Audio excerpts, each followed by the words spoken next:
Welcome to part 2 of our conversation with Coach Bob Letsch, the Hall of Famer. It's the basketball junkie. Steve Sparky, Fifer from sportsradio1250.com, Gery Woelfel from racinesportszone.com, and Santa himself, Coach Letsch.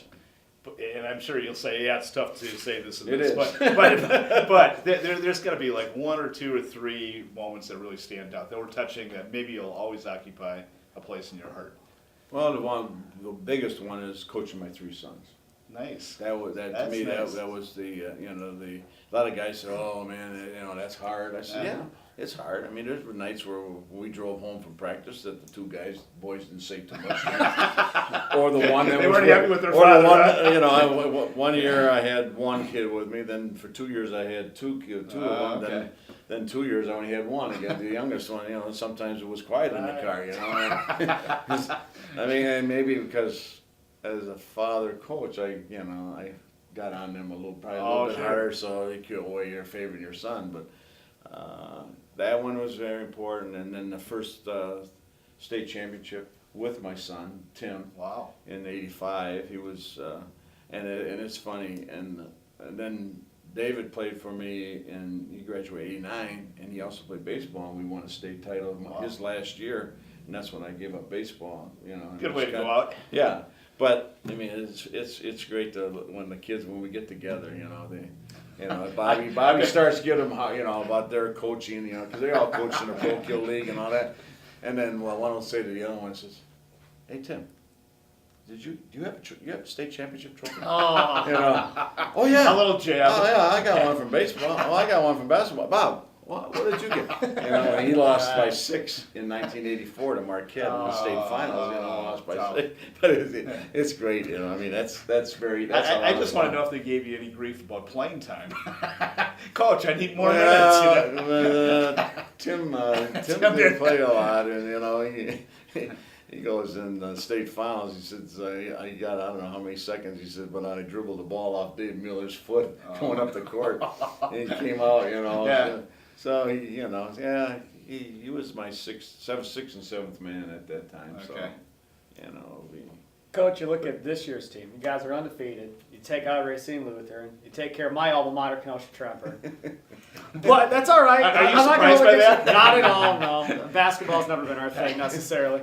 But now the WBY shootout, which Mark Miller does a great job of putting on, and that comes up on Tuesday and Wednesday night, West Allis Central on Tuesday, and then Wednesday Catholic Memorial. What are both of those teams going to present for you guys as far as any potential problems in both those games? Well, West Allis Central, we scouted them against Case, and they're very athletic. They're a very athletic team. They shoot the ball well, and an athletic team, they like to put the ball on the floor and go to the basket, right. And so we're going to have to stop that, like we did against Case.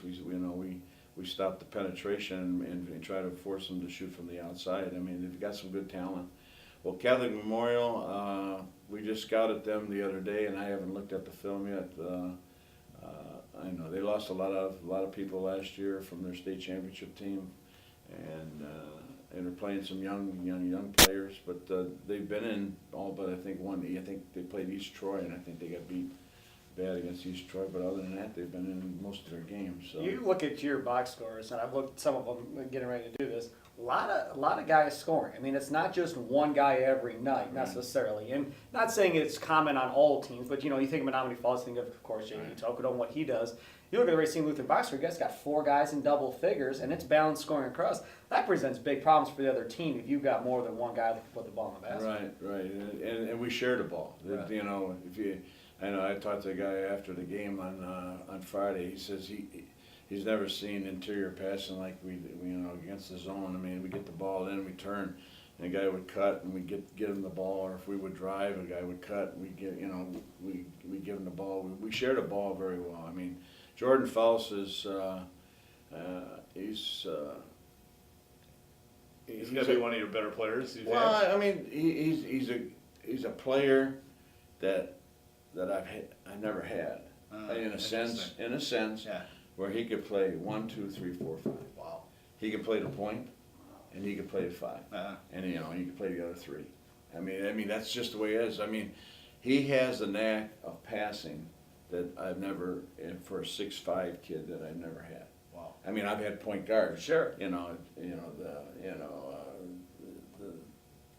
Duckworths and the Chambliss, the West. Sure. And the Matthew and McWarden that pass the ball very well, get in the offense, and and when he gets a rebound, we don't pass it out. It's off to the races. No, we don't all that. We just you take the middle. There you go. And then everybody, because he can handle the ball. I mean, Sure. he put on a move one night. I mean, he had two guys went at him. He went between the leg, behind the back, and then You let him do that between the legs? Well, if he lost that it, doesn't sound like a no, Bob I Letsch. know. If he lost it, He would have heard about right, it. he would have heard about it. Yeah. He can't have got a seat right next to Oh, you. you just come on back here. Let's don't do that. But two guys attacked him. So just pick the ball up and pass it. But the other kids are good passers too. They look for each other. I mean, this is one of the things. We got 4 kids back from last year. Right. We got Grekowski and Carrie, Alex Grekowski, Carrie Thomas, Jordan, and Marcus Bain. That all started Absolutely. 20. Well, they all didn't start off at 29 games.